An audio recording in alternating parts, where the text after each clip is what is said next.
Hello और नमस्कार। आज गवर्नमेंट एग्जाम वाला यूट्यूब चैनल में मैं विशाल हसमुख आप सभी का प्रोनाउन की सीरीज में स्वागत करता हूं। आज बात करेंगे प्रोनाउन की। तो यदि मैं प्रोनाउन की बात करता हूं, जैसा कि आपने पिछले चैप्टर में नाउन पढ़ा था, प्रोनाउन क्या है? What is a pronoun? A pronoun is a word which is used instead of a noun. एक नाउन के बदले यूज होने वाले शब्द को हम प्रोनाउन कहते हैं। To stop the repetition of a noun we use a pronoun. एक नाउन के रिपीटेशन को रोकने के लिए प्रोनाउन का यूज करते हैं। लेडीज एंड जेंटलमैन, मैं आप सभी को बताऊं कि प्रोनाउन की जो सीरीज है, इससे क्वेश्चंस बहुत से गवर्नमेंट एग्जामिनेशंस में देखे गए हैं। एक छोटा सा एग्जांपल से मैं शुरुआत करूंगा इस क्लास की। जैसे मान लीजिए अ बॉय है, अ गर्ल है और अ पेन है। अब यदि किसी प्रोनाउन को यूज करना हो तो एक लड़के के लिए क्या प्रोनाउन यूज करेंगे, एक लड़की के लिए क्या प्रोनाउन यूज करेंगे, और एक कलम के लिए क्या प्रोनाउन यूज करेंगे।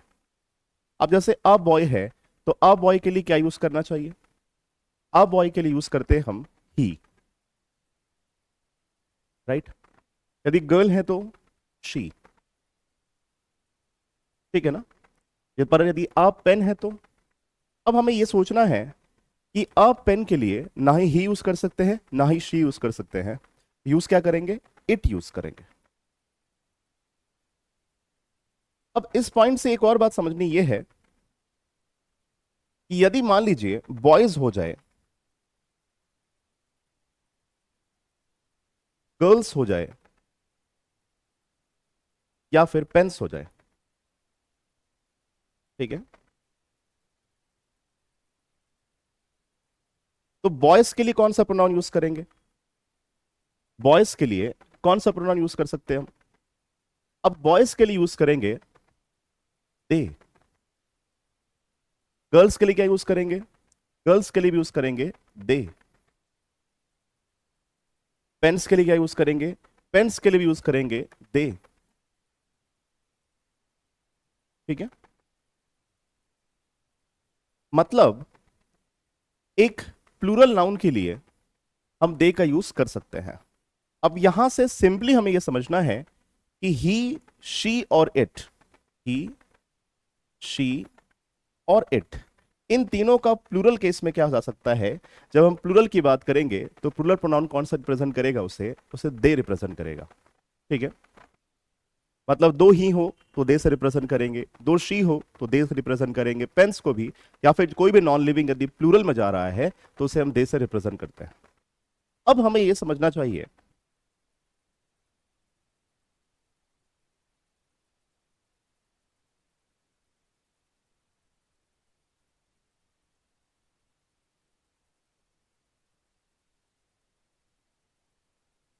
एक प्लूरल नाउन को रिप्रेजेंट कौन करेगा? दे रिप्रेजेंट करेगा।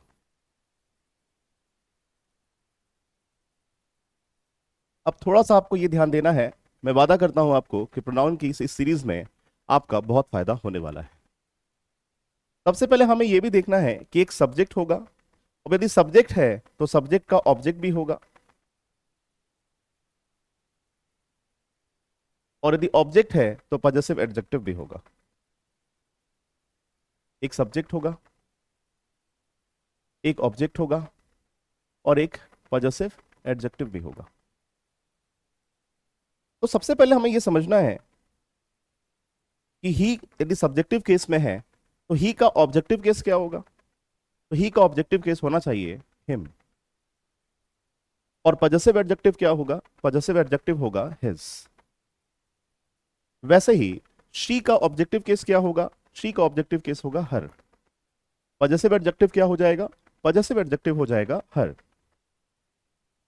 इसके तर्ज पे आज बहुत से क्वेश्चंस करने की कोशिश करेंगे।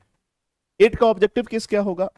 अब इट का ऑब्जेक्टिव केस ना ही इट्स होता है, ना ही इट में अपस्ट्रॉफ विद एस होता है। इट का ऑब्जेक्टिव केस इट ही होता है, आई टी। पर पॉजेसिव एडजेक्टिव क्या होगा? पॉजेसिव एडजेक्टिव होगा आई टी एस। यदि मैं दे की बात करूं तो दे का ऑब्जेक्टिव केस क्या होगा? दे का ऑब्जेक्टिव केस होगा देम। और पॉजेसिव एडजेक्टिव की मैं बात करूं पॉजेसिव एडजेक्टिव होगा देयर।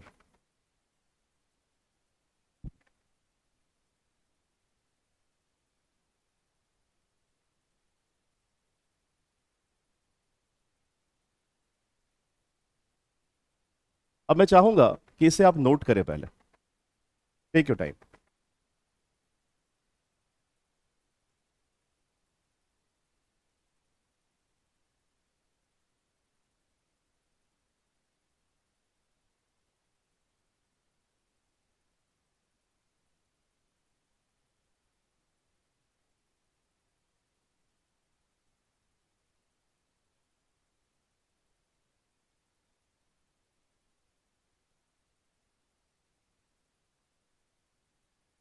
आई होप कि आपने नोट कर लिया होगा।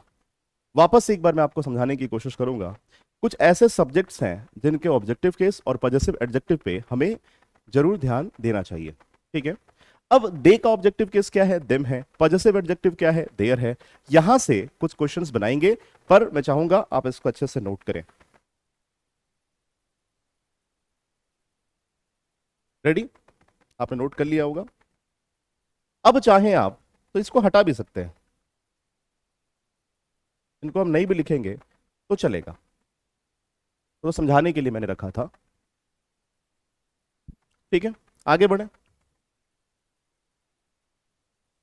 अब जो अभी आपने पढ़ रखा है उसको एज इट इज छोड़ दीजिए। ठीक है, अब क्वेश्चंस पे आते हैं।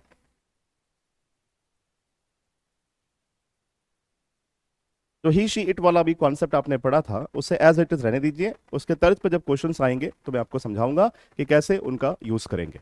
अब बोर्ड पे क्वेश्चन लिखा है, this is the same dog which barked at him but fortunately did not bite him. अब ये क्वेश्चन आपके सामने है। इस क्वेश्चन को आप बनाने की कोशिश करें, उसके बाद मैं आपको एक्सप्लेन करूंगा। Take your time.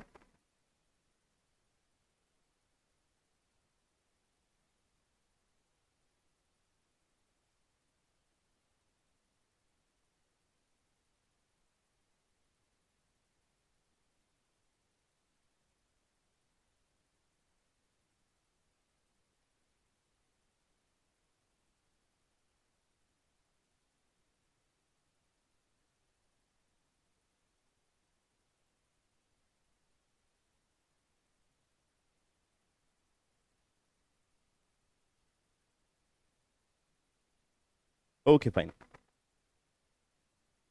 My dear ladies and gentleman, बहुत सिंपली कुछ पॉइंट्स आपको समझाते हैं रिलेटिव प्रोनाउन का।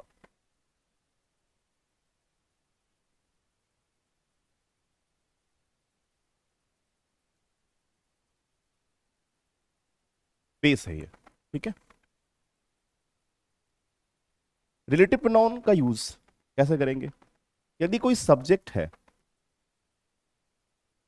तो उसके लिए क्या लगाते हैं हम लोग? हु का यूज करते हैं। ठीक है, WH मत पढ़ देना इसको, हु है ये। यदि कोई ऑब्जेक्ट है तो इसके लिए हुम का यूज करते हैं। ठीक। डायरेक्टली कोई नॉन लिविंग दिखता है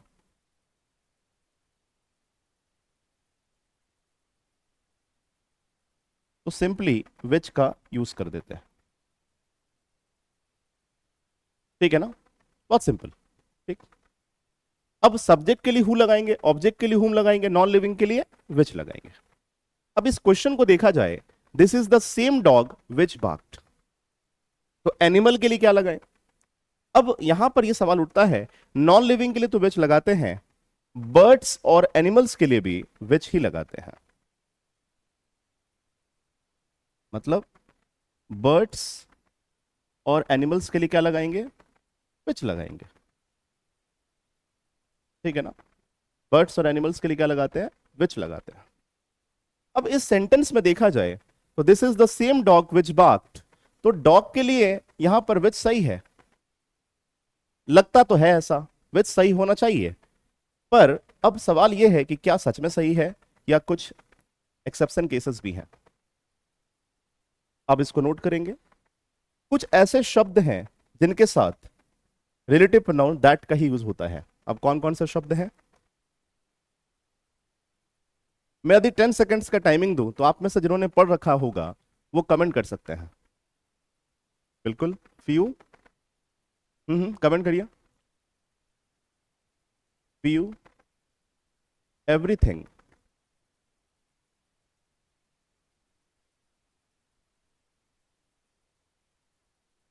everybody, everyone,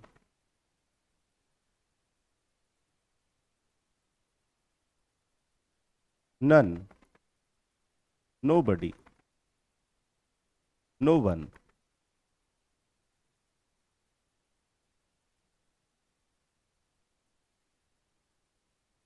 only, little, all,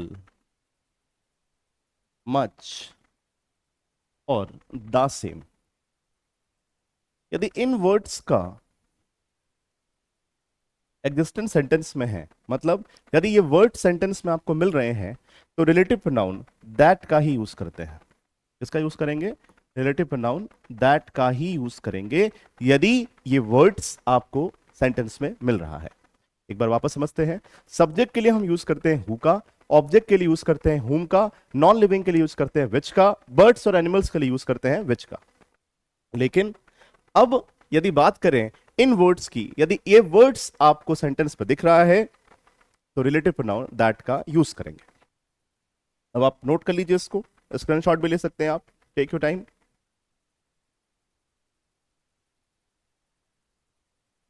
चलिए अब इस क्वेश्चन को देखिए। This is the same dog, मतलब यदि यहां पे द सेम नहीं होता, यदि यहां पे द सेम नहीं होता तो this is the dog which barked, ये सेंटेंस सही हो जाता। पर द सेम होने के कारण यहां पर अब विच नहीं हो सकता। अब यहां पर विच की गलती मानी जाएगी और सही आंसर क्या होगा बताइए? हाँ हाँ बिल्कुल दैट होगा, यस। तो आंसर क्या हो जाएगा? दैट। अब इस तर्ज पे यदि कुछ क्वेश्चंस आपके सामने आए तो आपको बना जाना चाहिए, ठीक है ना? ओके, नेक्स्ट क्वेश्चन आपके सामने स्क्रीन पे पढ़िए इसको। The only book which you carry in your bag is in demand nowadays. फटाफट बनाएंगे।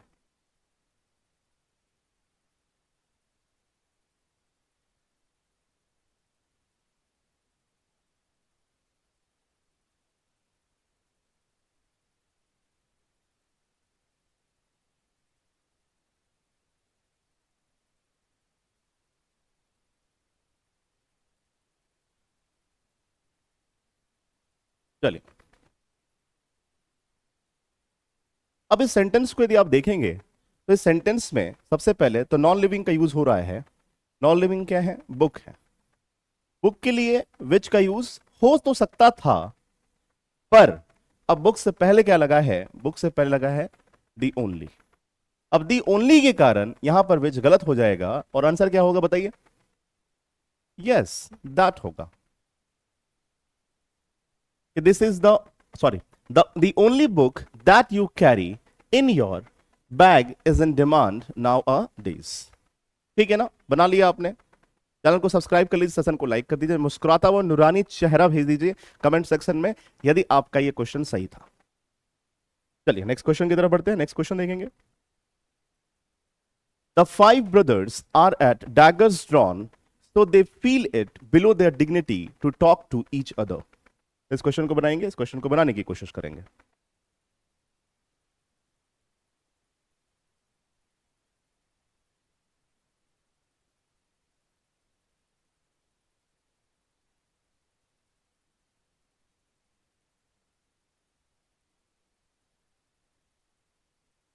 If the five brothers are at daggers drawn, so they feel it below their dignity to talk to each other.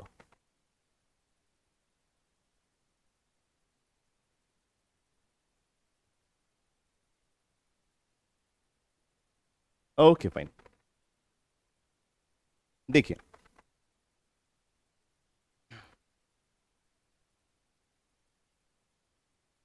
इसको बोलते हैं reciprocal pronoun. दो चीजें पढ़ना है, एक है ईच अदर और दूसरा क्या है? One another. क्या है? One another. जब हम ईच अदर की बात करते हैं तो टू पर्सन्स और थिंग्स के लिए ईच अदर का यूज करते हैं, टू पर्सन्स और थिंग्स। यदि वन अनदर की बात करें तो कब यूज करेंगे? मोर देन टू पर्सन्स और थिंग्स। उसको नोट कर लीजिएगा, स्क्रीनशॉट ले लीजिए। मतलब बेसिकली रेसिप्रोकल प्रोनाउन की हम बात कर रहे हैं। एक रेसिप्रोकल प्रोनाउन क्या दिखाएगा? म्यूचुअल रिलेशनशिप दिखाता है। क्या दिखाएगा? Mutual relationship. अब ईच अदर जो है वो टू पर्सन्स और थिंग्स की बात करेगा, और वन अनदर जो बात करेगा वो मोर देन टू पर्सन्स और थिंग्स की बात करेगा। आई होप आपने स्क्रीनशॉट ले लिया हो। चलिए क्वेश्चन पे आइए। The five brothers are at daggers drawn. अब डैगर्स ड्रॉन का मतलब क्या हुआ? दुश्मनी की स्थिति, situation of enmity. The five brothers are at dagger drawn, so they feel it below their dignity to talk to each other। जो पांच भाई हैं वो दुश्मनी की परिस्थिति में हैं, और वो क्या फील करते हैं? वो अपने डिग्निटी से नीचा फील करते हैं कि हम क्यों बात करें सबसे पहले, है ना। अब फाइव ब्रदर्स को देखते हुए आप क्या करेंगे? फोकस किस पे करेंगे? फाइव ब्रदर्स यहां लिखा है। फाइव ब्रदर्स को देखते हुए आपको जाना चाहिए रेसिप्रोकल पे, ईच अदर यहां पर यूज हो रहा है। तो फाइव है तो ईच अदर यूज नहीं हो सकता। यहां पर आपको क्या यूज करना चाहिए? यहां पे यूज करना चाहिए वन अनदर। क्या यूज करना चाहिए? वन अनदर यूज करना चाहिए। पॉइंट समझ गए आप? टू पर्सन और थिंग्स के लिए क्या यूज करेंगे? Each other. More than two person और थिंग्स के लिए क्या यूज करेंगे? वन अनदर का यूज करेंगे। ठीक है, नेक्स्ट क्वेश्चन देखिए। One should be true to his word in all circumstances. ये क्वेश्चन आप मतलब ऐसा रख लीजिए, मेरे ओपिनियन में इस क्वेश्चन को आप इंपॉर्टेंट मान लीजिए आपके अपकमिंग एग्जामिनेशंस के लिए। ठीक है ना।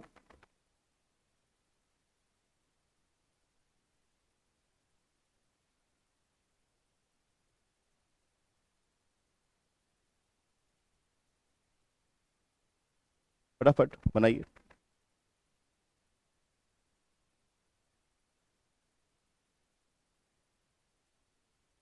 Okay fine. देखिए, एक इंडेफिनिट प्रोनाउन होता है वन। अब वन क्या है ये बता नहीं पा रहा है कि एक्चुअली ये मेल है या फीमेल है। इंडेफिनिट प्रोनाउन है, और ये कहीं ना कहीं बिलोंगिंग का सेंस देता है, ओनरशिप का सेंस देता है। तो जब इसके पोजीशन की बात होगी, इसके ओनरशिप की बात होगी, तो यहां पर हिज का यूज हम नहीं कर सकते। क्यों नहीं कर सकते? क्योंकि हमें एग्जैक्ट नहीं पता है कि ये मेल है या फीमेल है, क्योंकि वन क्या है? इंडेफिनिट प्रोनाउन है। तो वन के पोजीशन को दिखाने के लिए, ओनरशिप को दिखाने के लिए वंस का यूज करते हैं, ONE अपॉस्ट्रोफ विथ S। तो अब मुझे आप कमेंट करके बताइए कि एग्जैक्ट आंसर क्या होगा, क्योंकि वन यहां पर क्या रिप्रेजेंट कर रहा है? वन यहां पर रिप्रेजेंट करता है किसी अनस्पेसिफाइड पर्सन को। वन किसको रिप्रेजेंट करता है? किसी अनस्पेसिफाइड पर्सन को। एग्जैक्ट हमें नहीं पता है कि एक्चुअल में मेल है या फीमेल है। ठीक। तो ओनरशिप दिखाने के लिए, पोजीशन दिखाने के लिए, सेंस ऑफ बिलोंगिंग दिखाने के लिए वन के लिए वंस का यूज करते हैं, which is the possessive form of indefinite pronoun one. तो one should be true to his word in all circumstances. तो आंसर क्या हो जाएगा बताइए? अभी तक आपने कमेंट कर दिया होगा आई बिलीव। चलिए कमेंट कर दीजिए। यस। तो one should be true to, अब यहां पर आंसर क्या हो जाएगा? वंस हो जाएगा। One should be true to one's word. Clear है? Okay fine. नेक्स्ट क्वेश्चन की तरफ बढ़ेंगे। नेक्स्ट क्वेश्चन देखिए। Everybody who was working in that office gave a day's pay as their contributions to the dependents of Dr. Sonu, who had died on duty। अभी इस question को मैं दे रहा हूं होमवर्क, है ना। जब स्टार्टिंग का जो मैंने कॉन्सेप्ट पढ़ाया था आपको, उस कॉन्सेप्ट के तर्ज पे इस क्वेश्चन को आपको बनाना है। ठीक है, स्क्रीनशॉट भी ले सकते हैं आप। Homework number 1। Okay fine. Okay, next question. The working capacity of a man can be measured by its potentiality and attitude at the same time। We cannot ignore the importance of age। इस question को बनाइए।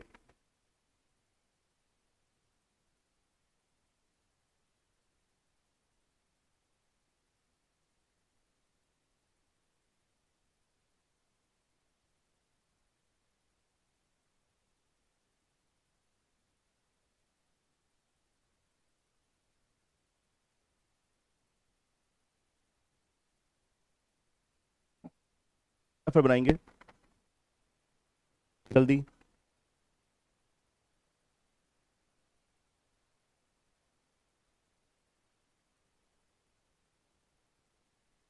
Okay fine, समझने की कोशिश करते हैं।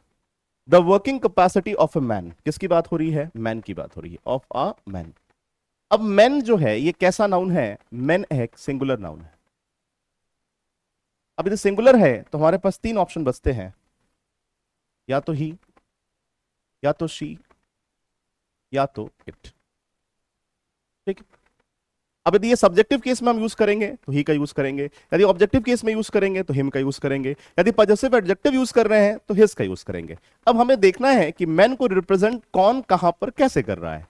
Sentence देखिए, the working capacity of a man can be measured by its potentiality and attitude at the same time we can not ignore the importance of as.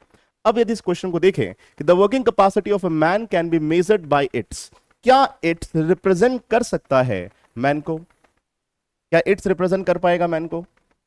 तो it's can not represent a man, it's represent नहीं कर सकता man को। अब हमें यह भी देखना है कि इट्स यहां पर किस केस में है। तो इट्स क्या है? इट्स पॉजेसिव एडजेक्टिव है, यहां पर ये ना ही सब्जेक्टिव केस में है और ना ही ऑब्जेक्टिव केस में है। मतलब क्या? अब मैन को रिप्रेजेंट कौन करेगा? मैन को रिप्रेजेंट करेगा ही। मैन को रिप्रेजेंट कौन करेगा? ही रिप्रेजेंट करेगा। यदि यहां पर ऑब्जेक्टिव केस होता तो ही को ऑब्जेक्टिव केस हिम यूज करते, पर यहां पर पॉजेसिव एडजेक्टिव इट्स का यूज हो रहा है।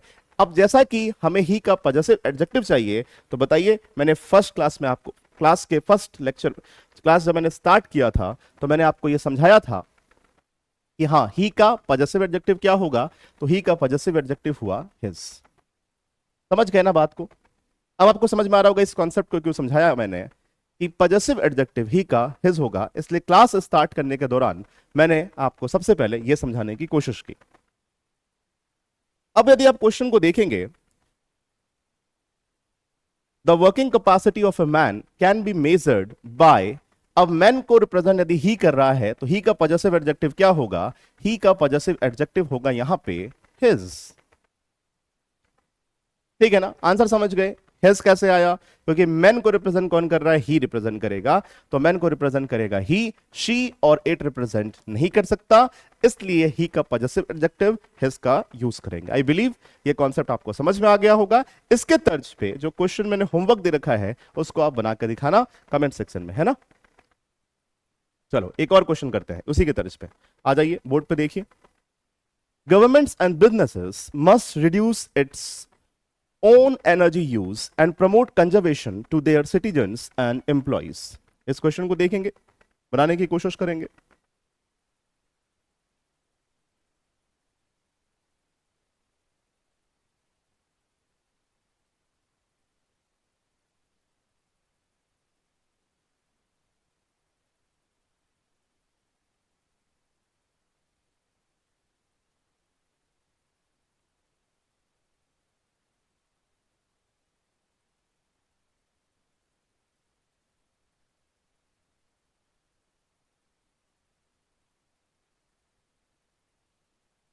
Okay fine.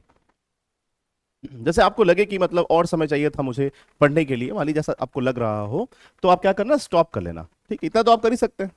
ठीक, अब देखा जाए तो गवर्नमेंट एंड बिजनेसेस, तो गवर्नमेंट्स एंड बिजनेसेस ये सिंगुलर है या प्लूरल है? तो आपको साक्षात प्रकट दिख रहे हैं, गवर्नमेंट्स एंड बिजनेसेस तो प्लूरल है। अब प्लूरल नाउन है, यदि नाउन प्लूरल हो गया तो रिप्रेजेंट कौन करेगा? रिप्रेजेंट कौन करेगा बताइए? एक प्लूरल नाउन को रिप्रेजेंट कौन करता है? याद करिए, क्लास मैंने स्टार्ट किया था तो मैंने आपको बताया कि एक प्लूरल नाउन को रिप्रेजेंट करेगा दे।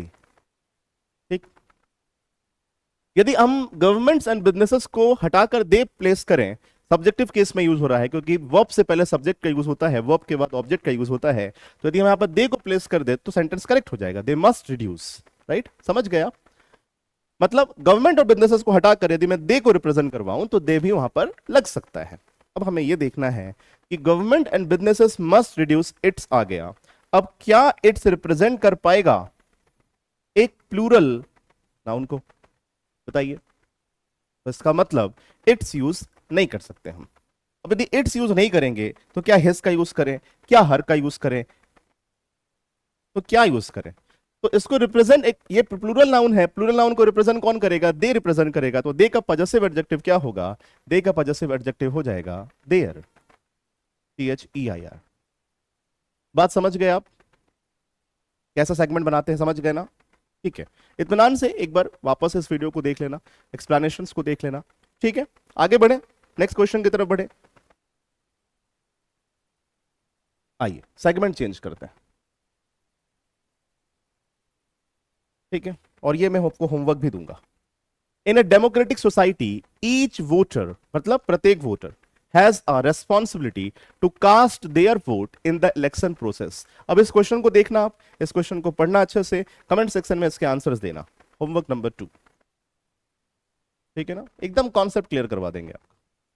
ठीक, तो स्टॉप कर लेना वीडियो को, उसके बाद इसको पढ़ना अच्छे से और फिर आंसर देने की कोशिश करना। ठीक है, नेक्स्ट क्वेश्चन तरफ बढ़ते हैं। John prostrated before his master who had return from London after a year. इस क्वेश्चन को देखेंगे, इस क्वेश्चन को बनाएंगे। प्रोस्ट्रेट का मतलब होता है साष्टांग प्रणाम करना, दंडवत प्रणाम करना।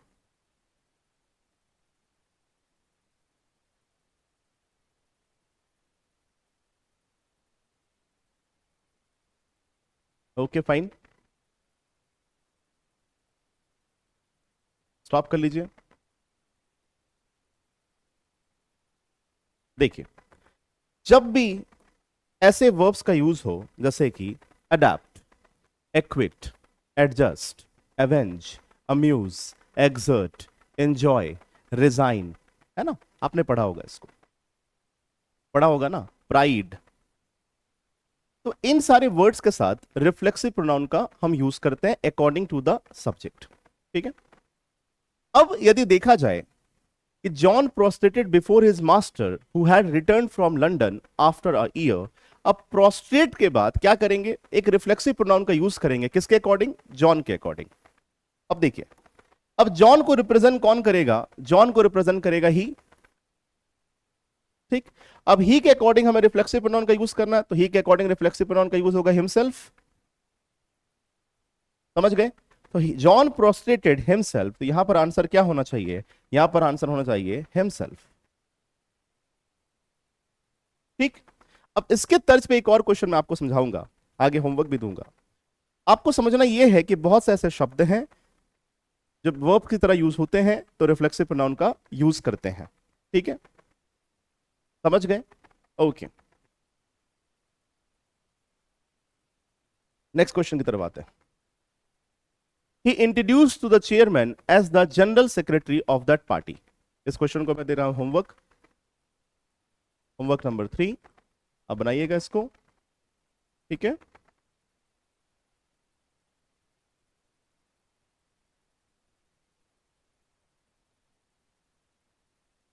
नेक्स्ट क्वेश्चन की तरफ चलते हैं। इस पे आइए। The criminal which was chain grumbled at the police inspector who was taking him to jail.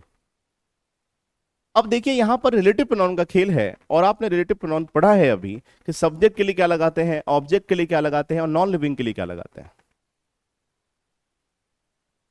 Yes, बहुत अच्छे, कमेंट करिए, कमेंट करिए, फटाफट कमेंट करिए।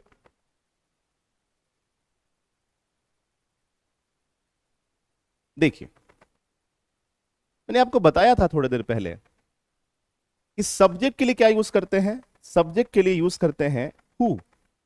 ऑब्जेक्ट के लिए क्या यूज करते हैं? हुम यूज करते हैं। नॉन लिविंग के लिए क्या यूज करते हैं? विच यूज करते हैं। बर्ड्स और एनिमल्स के लिए क्या यूज करते हैं? विच यूज करते हैं। ठीक है, अब यदि उस सेंटेंस को देखा जाए, the criminal dash was chained, the criminal जिसको चेंड किया गया, बांधा गया जंजीरों में, तो क्रिमिनल यहां पर किस तरह वर्क कर रहा है? सब्जेक्टिव केस में है ना। द क्रिमिनल, यहां पर विच का यूज नहीं कर सकते, यहां पर क्या यूज करेंगे? हु का यूज करेंगे। The criminal who was chained, who was chained grumbled at the police inspector who was taking him to jail. समझ गए आप? ओके, सब्जेक्ट है तो सब्जेक्ट को रिप्रेजेंट कौन करेगा? हु रिप्रेजेंट करेगा। नेक्स्ट क्वेश्चन देखेंगे। The person which was recommended for the position did not fulfil the prescribed qualifications. अब इस क्वेश्चन को मैं होमवर्क दे रहा हूं, आप इस क्वेश्चन को बनाना। आई होप होमवर्क नंबर 4 है ये, राइट। स्क्रीनशॉट ले लीजिएगा, स्टॉप कर लीजिएगा वीडियो को, देखिएगा इसको।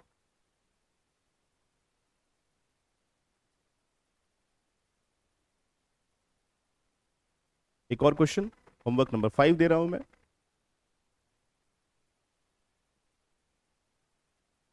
This is the one company who not only manufactures quality products but also offers attractive discounts on them. इस क्वेश्चन को देखेंगे, इस क्वेश्चन को बनाएंगे।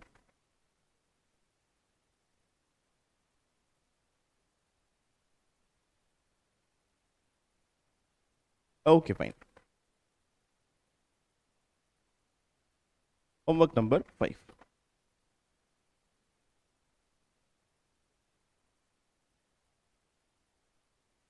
आइए इस क्वेश्चन को देखिए। Although the news came as a surprise to all in the room, everyone tried to do their work as though nothing had happened. इस क्वेश्चन को देखिए। इसको अभी बनाते हैं, ठीक है। चलिए फटाफट।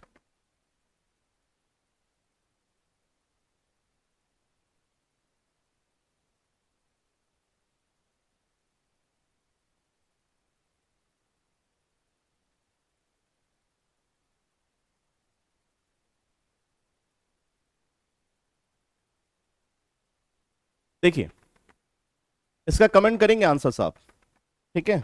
मैं थोड़ा सा हेल्प करूंगा, और जैसा कि इस तरह के क्वेश्चंस आपने कॉन्सेप्ट समझ रखा है, तो मैं एक्सपेक्ट करूंगा कि इस क्वेश्चन के आंसर को भी आप दे सकते हैं कमेंट्स में।